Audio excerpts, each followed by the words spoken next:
All right. It is afternoon where I am, and I am moving on to Chapter 16 of Life and Teachings of the Masters of the Far East. My name is Nathaniel J., and I embarked on reading from this series, Life and Teachings of the Masters of the Far East, by Baird T. Spalding, over a year ago. And life events, one after the other, has actually kept me from actually being able to do this, and now I have the time, thanks to the global virus that is spread, to actually be in front of the camera, to get down to brass tacks, read these books, and get them out there for you.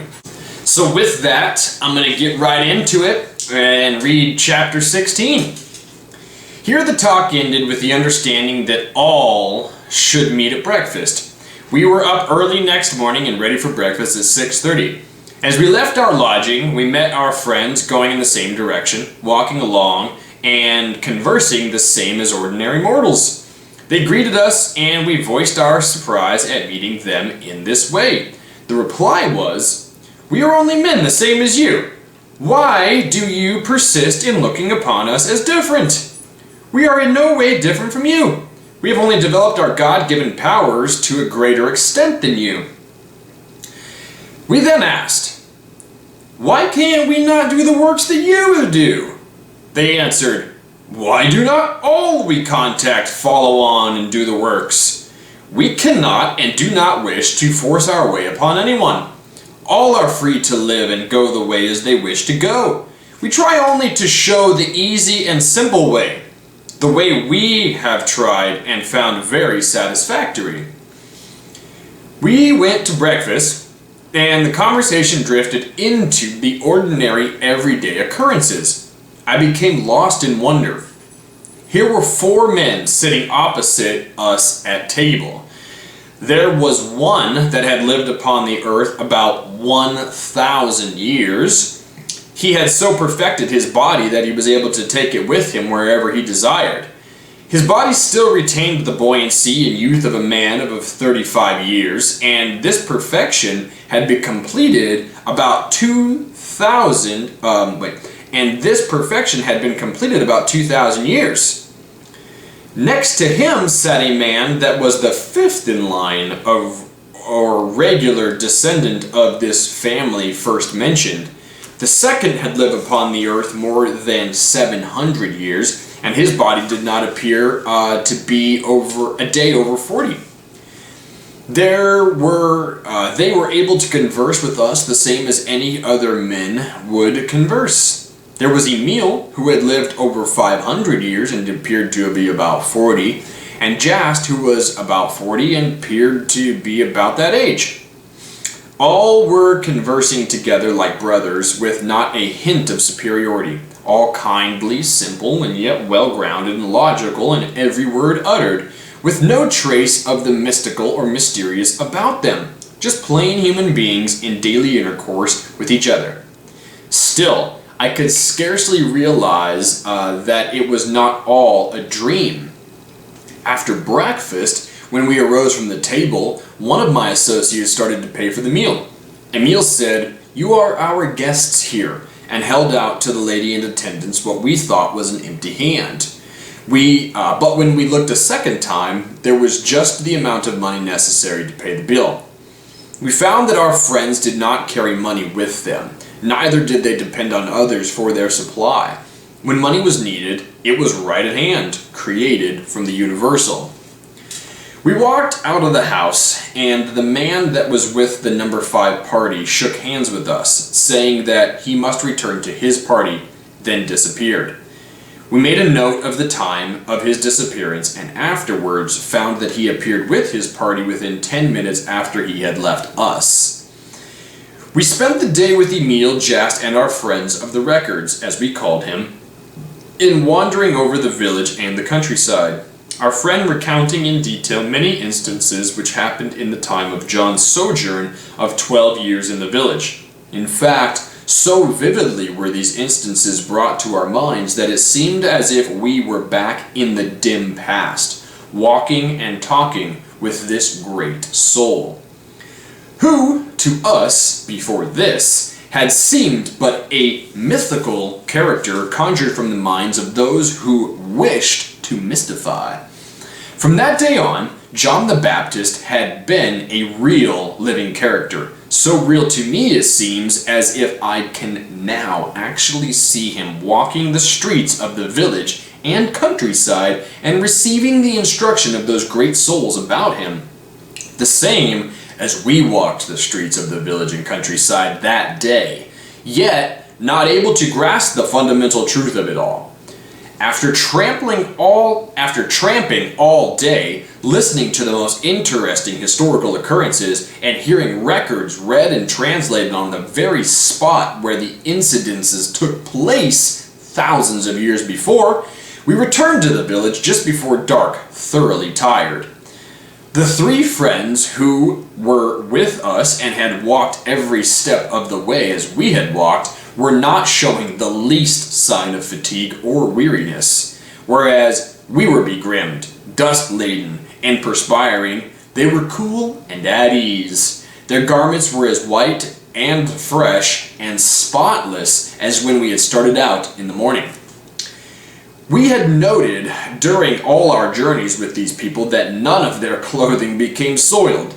We had remarked about this a great many times, but had received no reply until this evening when, in answer to a remark made, our friend of the record said, "This may seem remarkable to you, but it seems far more remarkable to us that one speck of God's created substance adheres to another of God's creations, where it is not wanted and where it does not belong." With the right concept, this could not happen, for no part of God's substance can be misplaced or placed where it is not wanted. Then, in an instant, we realized that our clothing and bodies were as clean as theirs were. The transformation, for to us it was a transformation, had taken place instantly to all three alike, while we stood right where we were. All fatigue left us, and we were as refreshed as though we had risen from bed and had our morning bath. Here was the answer to all of our questions. I believe we retired that night with the deepest feeling of peace we had experienced at any time thus far throughout our sojourn with these people. And our feeling of awe was fast giving place to the deepest love for these simple, kindly hearts that were doing so much for the benefit of mankind, or their brothers, as they called them. We began to look upon them as brothers. They took no credit upon themselves, saying it was God expressing through them, "Of myself I can do nothing. The Father that dwelleth within me, he doeth the work."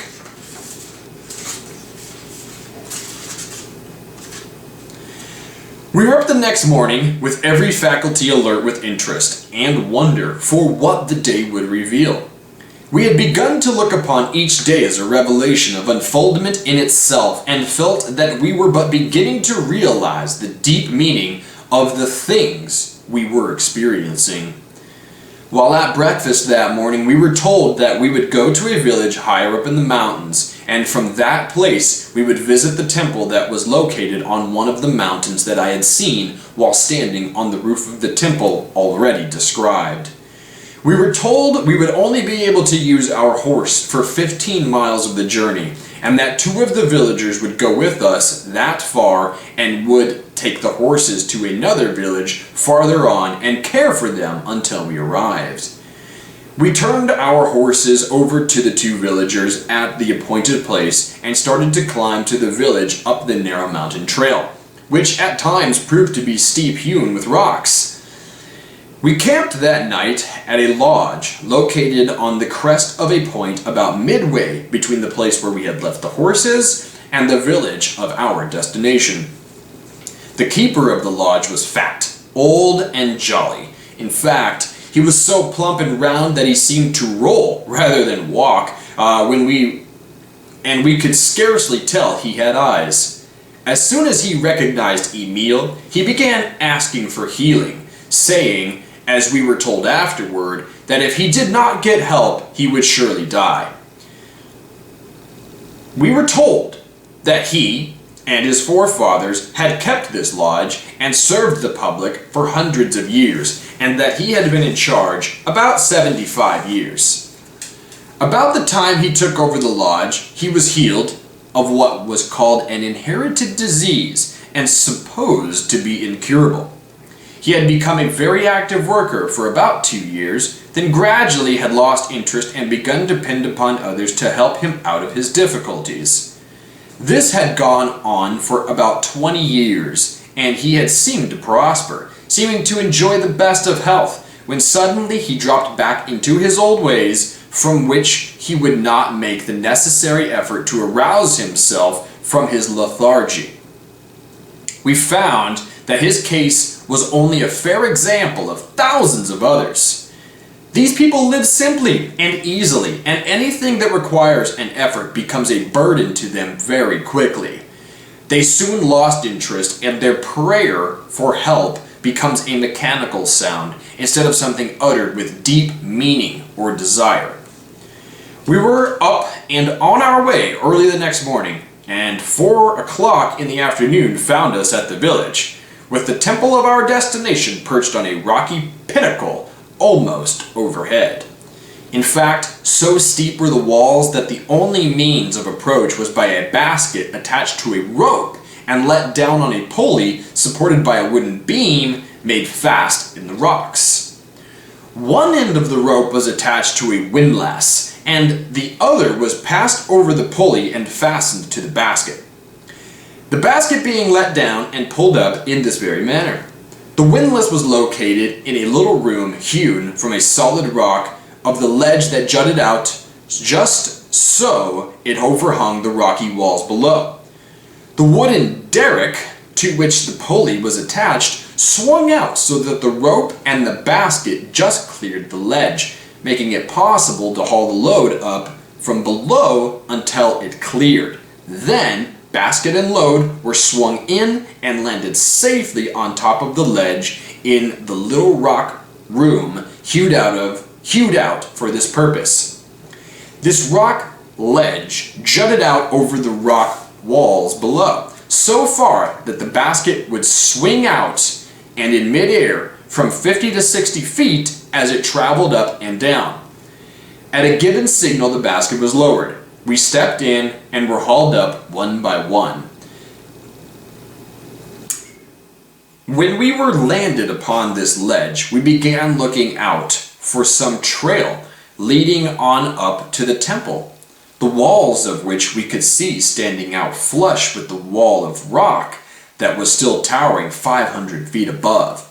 We were told that we would make the ascent in a similar manner to that already described. As we looked, a derrick arm corresponding to the one on the ledge where we were standing swung out. A rope was let down and attached to the same basket, and we were then hauled up one by one. We landed on the roof of the temple 500 feet above. It again felt as if we were on top of the world. The temple was located on a rocky pinnacle that stood out 900 feet above all the surrounding mountains. The village we had left 900 feet below was located at the summit of a mountain pass used in the crossing of the Himalayas. We found that this temple was about 1,000 feet lower in elevation than the one I had visited with Emil and Jast, but it commanded a much wider outlook. From where we stood, it seemed as if we could look into infinite space. We were made comfortable for the night, and our 3 friends told us that they were going to visit some of our associates and would take any messages we wished to send. We wrote messages, carefully dating them, giving our location, and including the time of day. When we handed our friends these messages, they shook hands with us, saying they would see us in the morning, and they disappeared one by one. We made careful note of the time and of what we had written, and found afterward that the messages were at their destination within 20 minutes of the time they left our hands. After eating a hearty supper served by the attendants, we retired for the night, but not to sleep, for our experiences were beginning to make a deep impression upon us. Here we were nearly 9,000 feet in the air, with no human being near us except the attendants, with not a sound except that of our own voices. There did not seem to be a breath of air stirring. One of my associates said, "Do you wonder that they chose these locations of these temples as places of meditation? The stillness is so intense one can fairly feel it. It certainly is a place in which to meditate." He then said he was going outside to have a look around. He went out, but returned in a few moments saying there was a heavy fog and nothing could be seen. My two associates were soon asleep, but I could not sleep. So I arose, dressed, and went out to the roof of the temple, where I sat down with my feet hanging over the wall. There was just enough moonlight filtering through the fog to eliminate the inky blackness that would have pervaded had not the moon been shining. There was just enough light to reveal the great billowy fog banks rolling by, enough to remind me that I was not suspended in space, that somewhere way down the earth was as ever, and that the place I was sitting upon was somehow connected with it. Then, all of a sudden, it seemed as if I could see a great pathway of light, its rays widening like a fan and the wide part extending toward me. Where I was sitting seemed to be in about the center of an ever-widening ray, and the central ray was the most brilliant of them all. Each ray seemed to project onward in its course until it illuminated one part of the earth, each illuminated in its own particular portion of the earth, until the whole blended in one great white ray. Looking far ahead, I could see all gradually converging until they ended in one central point of intense white light, so white that it seemed transparent and crystal. Then instantly it seemed as if I stood out in space looking at it all, looking far, far down the white ray. I could see what seemed to be specters of the far away past, marching on and on into ever-increasing numbers, but in solid ranks, until they seemed a certain place. Then they separated wider and wider until they filled the whole of the light ray and covered the entire earth. They all seemed to emerge at first from one central white point of light. They seemed to come forth from this point. First one, then just ahead were two, then just ahead of them were four, and so on until they reached the place of a wide divergence, where there were about 100 abreast in solid fan-like array. When they came to the point of wide separation, they suddenly scattered widely and occupied all of the light paths, and each marched on more or less until they seemed to occupy the entire earth. When they had occupied the whole earth, it seemed the rays had reached their widest expanse. Then they grew gradually narrower and narrower until the rays again converged into the one point from which they first started. The cycle was complete, and they entered again one by one. Before they entered, they formed in solid array 100 abreast, gradually closing up until they became one, and that one entered the light alone. I suddenly aroused myself, and, thinking that this was rather an unsafe place to be dreaming, I went in and retired. Pretty beautiful image there that Baird describes right at the end. And if I look orange, it's because I have a salt lamp that's actually illuminating my face. I didn't turn on the actual lamp, which I should have done. Nonetheless, what he seems to be describing there is the kind of metaphysical process that is known as the Sri Yantra. If you look up the Sri Yantra in sacred geometry, what you will see is a central point from which a series of triangles then moves out from. So it's like a central point, like Baird is talking about here, that then actually moves out and out and out. And the Sri Yantra actually represents a particle of light, a photon fractalizing. And that is said to represent creation itself. From one come the many, and from the many return to the one.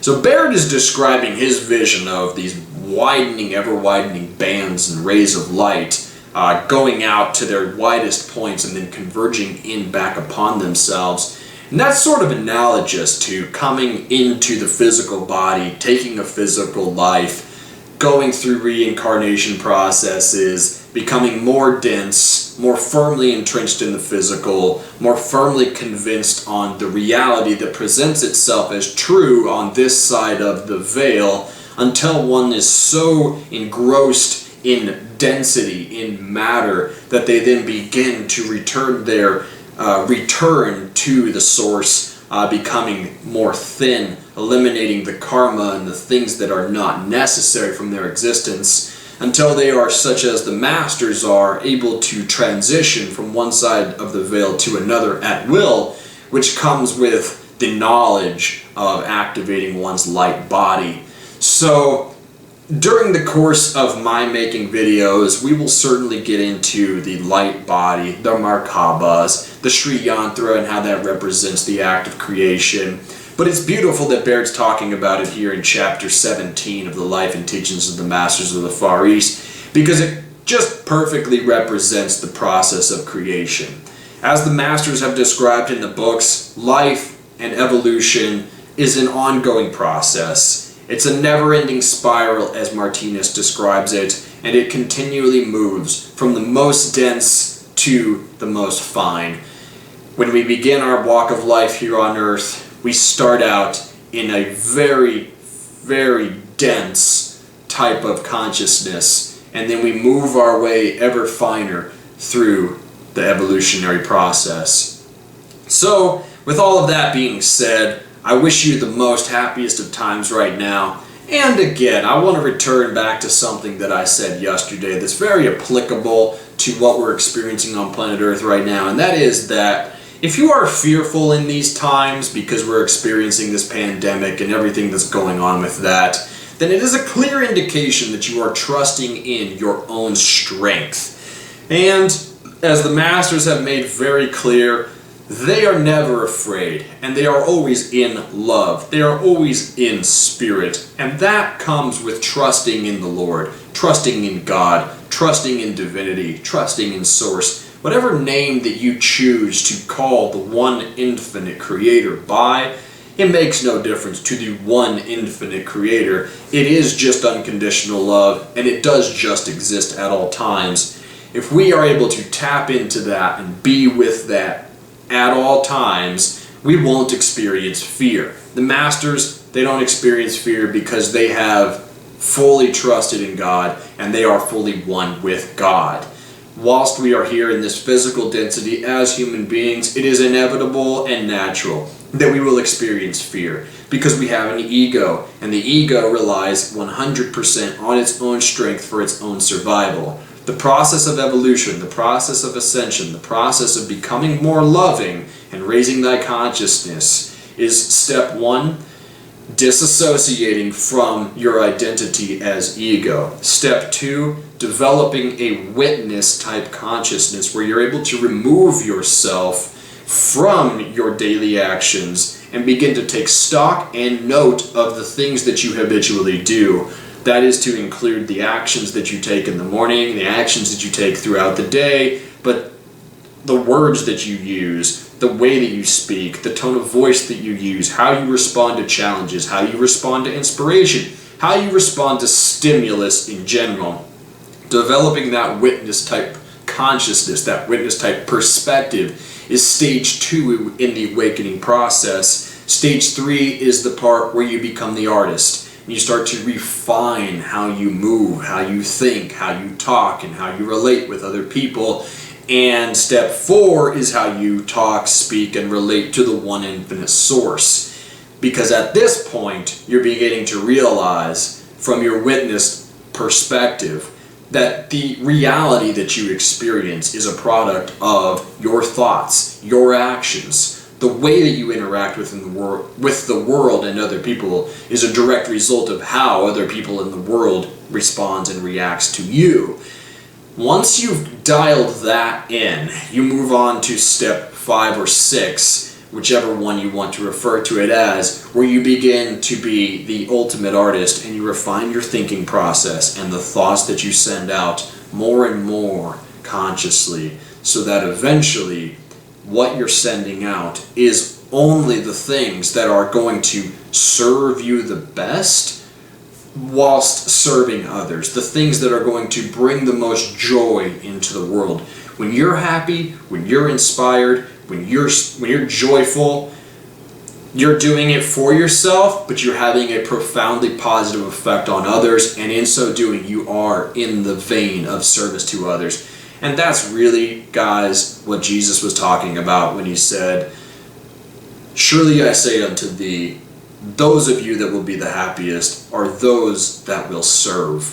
So with that, I encourage you to first and foremost, in a loving, non-selfish / paradigmatic selfish way, serve yourself to become more happy by refining your thoughts, by watching yourself and the things that you do and editing them over time. Don't rush it. Don't put undue pressure on yourself. Be gentle and kind with yourself and really dial it in. Then, when the universe is responding to you in a joyful, pleasant, loving way, you'll know that it's because that's what you are putting into the world, into the universe. And in so doing, in the refinement process, you're going to bring joy and love and happiness to others. It's just a byproduct of doing these things. So the path really does start out as service to self. You identify as your ego. You're 100% service to self. Then it goes into the kind of dualistic witness perspective. You begin to watch yourself. You eliminate the things that don't serve your highest good or the highest good of others. You keep on board the things that do. You're still in service to self mode, but you're beginning the service to others timeline, because you know that by doing these things, you're ultimately going to be the most benefit to humanity and the universe. Then you go a little bit further. You are really bringing in the pleasantries of life, the joy aspect of life, the love aspect of life, because not only does it make you happy, you more joyful, and you more inspired, but then the joy and the inspiration and the love that you radiate out to others translates into works, translates into deeds, translates into thoughts that benefit the masses. And then from there, maybe you create a movement, maybe you create a happier home, maybe you create a stronger community, whatever and what have you that you choose to do with your light is up to you, but you're doing it now. You are in spirit, you are inspired, and you are acting from such a place. And if you slip back into fear, that's fine. It happens to us. But I guarantee you that once you get into those later stages, the amount of time that you spend in fear is going to be so much less than the amount of time that you spent in fear when you were living from strictly ego identity. Once you're inspired, once you're in spirit, fear will come and go, and it may only last that long. You'll just know. It may roll right off your back like water off of a duck's. With all of that, everyone, I wish you the most pleasant of blessings and the most abundant of joy going forward. And I will close with this. If you are in that place of fear right now, please sit down, calm your mind the best that you can, experience some peace. That is the first step out of that place. And just as Jesus and Martinez and all the masters have always said and will always say, everything is very good. Namaste.